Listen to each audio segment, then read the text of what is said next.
למרות שהתקיפה של ארצות הברית באיראן נראית כזאת מרשימה ומיוחדת, ידעתם שיש תחום אחד שארצות הברית מאוד מפגרת בו, שאפילו ישראל טובה יותר ממנה בו? זה התחבורה.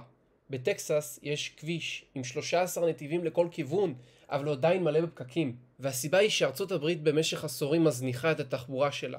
במקום להשקיע ברכבות שיכולות להכיל 1,000 איש, רכבות מהירות שיחסכו את כל הפקקים האלה, להשקיע בפתרונות של אוטובוסים, של רכבות קלות, במשך שנים היא העדיפה לבנות יותר ויותר כבישים, והיום היא משלמת את המחיר הזה.